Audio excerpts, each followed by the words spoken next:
Hey darlings, അപ്പോൾ ഇന്നത്തെ video എന്താണെന്ന് വെച്ചാൽ എൻ്റെ ചേട്ടൻ ഇന്ന് ഇവിടെ പോകണം, ഷാർജയിൽ പോകണം. അപ്പോൾ ഞങ്ങൾ പോകണമുണ്ട്. ഇന്നല്ല, ശരിക്കും ഇന്നലെ ആയിരുന്നു പോയത്. അപ്പോൾ ഞാൻ ഇന്നാണ് വീഡിയോ എടുക്കുന്നത്. അപ്പോൾ പോയ സമയത്ത് നമ്മൾ ചെറിയൊരു ഓണം പോലെ ആഘോഷം സദ്യ വെച്ചിട്ടുണ്ടായിരുന്നു. കാരണം ചേട്ടൻ ഓണത്തിന് ഉണ്ടാവില്ല. അപ്പോൾ നമ്മൾ ചെറിയതായിട്ടൊരു സദ്യ വെച്ചിട്ടുണ്ട്. പിന്നെ ചേട്ടനെ എയർപോർട്ടിൽ കൊണ്ടാക്കുന്ന ഒരു സീൻ ഒക്കെ ഞാനൊരു വ്ലോഗ് ചെയ്യാമെന്നാണ് ഓർത്തത്. അപ്പം നിങ്ങൾ നേരെ വീഡിയോയിലോട്ട് പൊക്കോ. അപ്പം ഞാൻ അമ്മക്ക് കുറച്ച് ഫ്രൂട്ട്സൊക്കെ കൊടുത്തിട്ടുണ്ട്. അപ്പം അതൊക്കെ കഴിച്ച് ഇങ്ങനെ എന്തൊക്കെ പറഞ്ഞുകൊണ്ടൊക്കെ ഇരുന്ന് കഴിച്ചുകൊണ്ടിരിക്കണമായിരുന്നു. അപ്പോൾ ഇതാണ് ചേട്ടന് കൊണ്ടുപോകാനുള്ള സാധനങ്ങളൊക്കെ നമ്മൾ റെഡിയാക്കി വെച്ചത്. കുറച്ച് അച്ചപ്പം, കുഴലപ്പം അങ്ങനെയൊക്കെ. പിന്നെ ഇത് നമ്മുടെ ചേച്ചിയാണ്. അത് കഴിഞ്ഞിട്ട് ഞാൻ അവിയൽ ഉണ്ടാക്കാൻ വേണ്ടിയാണ് ഇനി പോകുന്നത്. ഗൈസ്, അപ്പം ഞാൻ അവിയൽ വെക്കണേണ്. ഞാനാണ് അവിയൽ വെക്കണത്. അപ്പം ഞാൻ അവിയൽ വെക്കണം. ഇവിടെ ബാക്കി എല്ലാ പണികളൊക്കെ ഓൾമോസ്റ്റ് കഴിഞ്ഞിരിക്കണേണ്.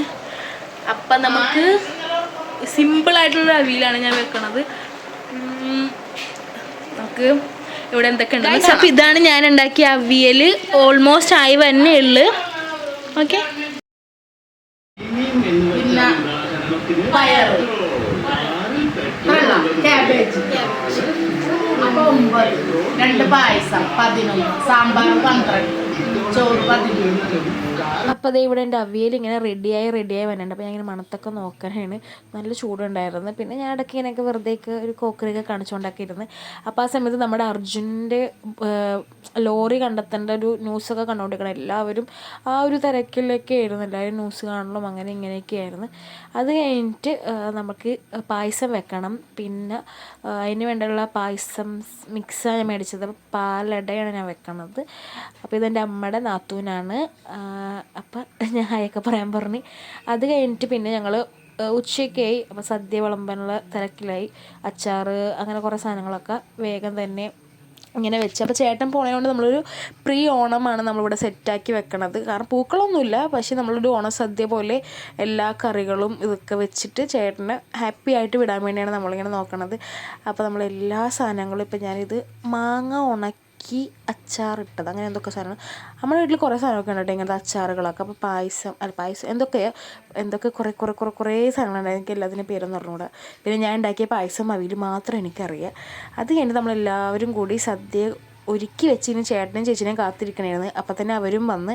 പിന്നെ നമ്മളെന്ത് ചെയ്ത് എല്ലാം വിരിച്ച് എല്ലാവരും കൂടി ഇരുന്ന് ഇങ്ങനെയൊക്കെ കഴിക്കാൻ നല്ല രസമില്ലേ? നമ്മൾ ഫാമിലി എല്ലാ മെമ്പേഴ്സും കൂടി ഇരുന്ന് ഫുഡൊക്കെ കഴിക്കാൻ അടിപൊളിയല്ലേ? അപ്പോൾ നമ്മൾ ഇടയ്ക്ക് മിക്ക ഓണത്തിനും ഞങ്ങൾ നമ്മുടെ വീട്ടിൽ തന്നെ ആയിരിക്കും. പക്ഷേ ഈ ഓണത്തിന് ചിലപ്പോൾ നമ്മുടെ വീട്ടിൽ വരും, ചിലപ്പോൾ നമ്മുടെ വീട്ടിൽ വരില്ല. നമ്മുടെ വീട്ടിൽ തന്നെ ഓണം ആഘോഷിക്കാമെന്നാണ് എപ്പോഴും ഞങ്ങൾ അങ്ങനെ ഞങ്ങളുടെ വീട്ടിൽ ഓണം ആഘോഷിക്കാറില്ല. അപ്പം നമ്മൾ ഈ വട്ടം ഓണം നമ്മുടെ വീട്ടിൽ ആഘോഷിക്കാമെന്നാണ് നമ്മളിങ്ങനെ വിചാരിച്ചത്. എന്ത് തേങ്ങയെന്നാവും ഞാൻ പറയണത്.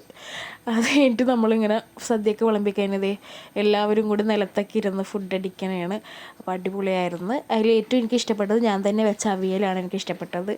എൻ്റെ കറീനെ ആരും കുറ്റം പറയണ്ട, എല്ലാവർക്കും ഇഷ്ടപ്പെട്ടിട്ടുണ്ട് എൻ്റെ കറിയൊക്കെ. പിന്നെ ഇങ്ങനെ നിലത്തൊക്കെ ഇരിക്കാൻ ഭയങ്കര ബുദ്ധിമുട്ടായിരുന്നു. നമ്മളങ്ങനെ ശീലിക്കാറില്ല നിലത്തിരുന്ന്. എന്നാലും നമ്മളിരുന്ന് എല്ലാവരും കൂടെ പപ്പടമൊക്കെ കൂട്ടി വയറ് നിറച്ച് സദ്യ കഴിച്ച്. ഞാൻ 2 പപ്പടം എടുത്ത്. ഞാൻ പപ്പടം കഴിക്കില്ല, എന്നാലും സദ്യ കഴിക്കുമ്പോൾ കുറേ പപ്പടമൊക്കെ വേണമല്ലോ. അതൊക്കെ ഭയങ്കര ടേസ്റ്റായിരുന്നു. എല്ലാവരും കൂടി ഹാപ്പി ആയിട്ടിരുന്ന്. പിന്നെ ഇതിൽ എൻ്റെ ചേട്ടനില്ല. എൻ്റെ ചേട്ടൻ ഇപ്പോൾ അബുദാബിയിലാണ്. ബാക്കി എല്ലാവരും ഉണ്ട്. പിന്നെ ചേച്ചിയും ഇല്ല കേട്ടോ ഇതിൻ്റെ അകത്ത്. ബാക്കി എല്ലാവരും ഉണ്ട്. പിന്നെ അത് കഴിഞ്ഞ് നമ്മൾ രാത്രിത്തേക്കുള്ള മീൻ വറുത്തതും അത് കഴിഞ്ഞിട്ട് ചേട്ടൻ എയർപോർട്ടിലോട്ട് കൊണ്ടുപോകണതാണ്. അപ്പോൾ അതേ ചേച്ചി ഇങ്ങനെ വിഷമിതയായിരിക്കുന്നു ഗൈസ്. വിഷമമുണ്ട്, ഇപ്പോൾ ഒന്നും പൊട്ടി കരഞ്ഞിട്ടില്ല. കരയൂ. അത് കഴിഞ്ഞ് ചേട്ടൻ ഇങ്ങനെ കളിയാക്കാൻ ഇടവരെന്നൊക്കെ പറഞ്ഞ്. അത് കഴിഞ്ഞത് ചേട്ടനും ചേച്ചിയും ഞാനും അമ്മയും അച്ഛനും ഉണ്ട്. ഞങ്ങൾ എല്ലാവരും കൂടിയാണ് നമ്മൾ എയർപോർട്ടിൽ പോണത്. അപ്പോൾ അതേ ആ സമയത്ത് മറ്റേ പറക്കും തളിക സിനിമയില്ലേ, പറക്കും തളികയുള്ളത് ചോട്ടാ മുമ്പേ അങ്ങനെ, ആ സിനിമയിലെ ഒരു ഡയലോഗ് ഉണ്ടായിരുന്നു. കാരണം കറക്റ്റ് ആ ഡയലോഗ് വന്നതും ഞാൻ മുടി കെട്ടിയതും ഒപ്പമായിരുന്നു. ഈ ഡയലോഗും ആ സിനിമയും നല്ല മാച്ചായിരുന്നു. അത് കഴിഞ്ഞിട്ട് പിന്നെ നമ്മുടെ വണ്ടി വന്നിട്ടുണ്ടായി. പിന്നെ ചേട്ടൻ അവിടെ നിന്ന് വർത്താനൊക്കെ പറഞ്ഞ് എല്ലാവരോടും ഓക്കെ ബൈക്ക് പറഞ്ഞ് നമ്മളത് ഇറങ്ങിയത്. അപ്പോൾ നിവ്യ ചേച്ചി വന്നിട്ടുണ്ടായി. ചേച്ചി ഇങ്ങനെ എന്തൊക്കെ പറഞ്ഞ് ലാസ്റ്റ് നമ്മൾ വണ്ടിയിൽ കയറി. പിന്നെ ചേച്ചിക്ക് ഭയങ്കര വിഷമമായിരുന്നു. വണ്ടി എടുത്തപ്പോൾ മുതലൊരു കരച്ചിലാണ്. ചേട്ടൻ പോണ വരെ ഭയങ്കര കരച്ചിലൊക്കെ ആയിരുന്നു. അത് കഴിഞ്ഞിട്ട് അപ്പം ഞാനും അമ്മയും കൂടി ഇങ്ങനെ എന്തൊക്കെ പറഞ്ഞു. നമുക്കിങ്ങനെ നാണോ കേട്ടോ, എന്നാലും ഇടയ്ക്കൊക്കെ ഉള്ളതാണ്. എല്ലാവർക്കും ഞാൻ വ്ളോഗ് കണ്ടിട്ട് ഭയങ്കര നാണോട്. അതിൻ്റെ ഇടയ്ക്ക് എൻ്റെ ഗൈസ് കയക്കണം നിങ്ങൾ, ഈ സീരിയലും കണ്ടുകൊണ്ടിരിക്കണം. ഇത്ര എല്ലാവരും വിഷമിച്ചിരിക്കുമ്പോഴും അമ്മ ഇരുന്ന് സീരിയൽ കാണുകയാണ്. എന്തോ സീരിയലാണ്, മറന്നു സീരിയലിൻ്റെ പേര്. അത് കഴിഞ്ഞിട്ട് പിന്നെ ചേച്ചീൻ്റെ കരച്ചിലായിരുന്നത്. ചേച്ചി നല്ലോണം കരഞ്ഞു. ചേട്ടൻ വന്ന് ഇപ്പോൾ 2 മാസമുള്ളൂ. ഇവർ കല്യാണം കഴിഞ്ഞപ്പോൾ ചേട്ടൻ പോയി, പിന്നെ ഇപ്പോൾ അതേ പിന്നെയും പോകുന്നു. ചേച്ചിക്ക് ഭയങ്കര വിഷമമുണ്ട്. ചേച്ചി നല്ല കരച്ചിലായിരുന്നു, അടിപൊളിയായിരുന്നു കരച്ചിൽ കാണാൻ. പിന്നെ എല്ലാവരോടും ബൈ പറഞ്ഞു. ഞാൻ പറഞ്ഞു അവിടുത്തെ എല്ലാ ആൾക്കാരെ കൊണ്ട് എൻ്റെ ചാനൽ സബ്സ്ക്രൈബ് ചെയ്യിപ്പിക്കണം, അപ്പോൾ ഇനി അടുത്ത വരവിന് കാണാം എന്നൊക്കെ പറഞ്ഞ് അവരെ വിട്ട് ചേച്ചിയും ചേട്ടനും ഇമോഷണലി ശരിക്കും അതൊരു ഫീലാണല്ലേ, ഈ ദുബായിലുള്ള വൈഫിനാണെങ്കിലും ഹസ്ബൻഡിനാണെങ്കിലും ആ ഒരു എയർപോർട്ടിൽ നിന്ന് നമ്മളിപ്പോൾ ആരെ വിടുന്ന ടൈമിലുള്ളൊരു ഫീലിങ്സ്, അത് ശരിക്കും അത് വല്ലാത്തൊരു ഫീലിംഗാണ്. പിന്നെ അതിന് ചേട്ടൻ പോയി, ചേട്ടൻ നമ്മൾ ടാറ്റയ്ക്ക് കൊടുത്ത് വിട്ട് നമ്മൾ നേരെ കാറിൽ വന്ന് തിരിച്ച് നമ്മൾ വീട്ടിൽ പോകണാണ്. ആ പോണ ടൈമിൽ ഞാനൊന്ന് ഉറങ്ങിപ്പോയി. പിന്നെ കണ്ണ് തുറക്കണത് വീടെത്തിയപ്പോഴാണ്.